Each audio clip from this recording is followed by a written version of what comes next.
സംഖ്യാപുസ്തകം 17-ാം അധ്യായം അതിൻ്റെ 8-ാം വാക്യത്തിൽ കാണുന്ന ഒരു അത്ഭുതമാണ്.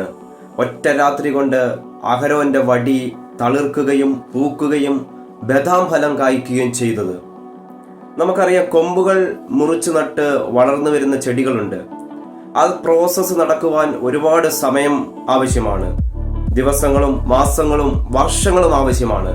അത് വേരുപിടിക്കാൻ, തളിർക്കാൻ, പൂക്കാൻ, അത് കായ്ഫലം പുറപ്പെടുവിക്കാൻ അതൊരു പ്രോസസ്സാണ്. സാധാരണമായ രീതിയിൽ അതിന് ദിവസങ്ങളും മാസങ്ങളും വർഷങ്ങളും സമയമെടുക്കുമ്പോൾ ഇവിടെ ദൈവത്തിന്റെ വചനത്തിൽ പറഞ്ഞിരിക്കുന്നു, അഹരോന്റെ വടി ഒറ്റ രാത്രി കൊണ്ട് വർഷങ്ങളെടുത്ത് നടക്കേണ്ടുന്ന ഒരു പ്രോസസ്സിന്റെ പൂർത്തീകരണത്തിലേക്ക് എത്തിച്ചേരുവാനിടയായി.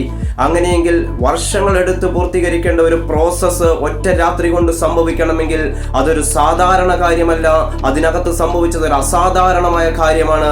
അസാധാരണമായ രീതിയിൽ ആ വടി പൂക്കുകയും തളിർക്കുകയും ഫലം കായ്ക്കുകയും ചെയ്യണമെങ്കിൽ അതിനകത്ത് വ്യാപരിച്ച ഒരു അസാധാരണമായ ജീവനുണ്ട്. ഈ സന്ദേശം കേട്ടുകൊണ്ടിരിക്കുന്ന പ്രിയപ്പെട്ടവരെ, നിങ്ങളെ നോക്കി ഞാൻ ദൂതിനെ കൈമാറുകയാണ്. നിങ്ങളുടെ ജീവിതത്തിനകത്ത് അസാധാരണമായ കാര്യങ്ങളെ പ്രവർത്തിക്കുവാൻ കഴിയുന്ന ഒരു ജീവൻ നിങ്ങളിലുണ്ട്. ആ ജീവനെ തിരിച്ചറിയുക. ആ ജീവൻ വെളിപ്പെടുവാൻ വേണ്ടി ദൈവത്തോട് പ്രാർത്ഥിക്കുക.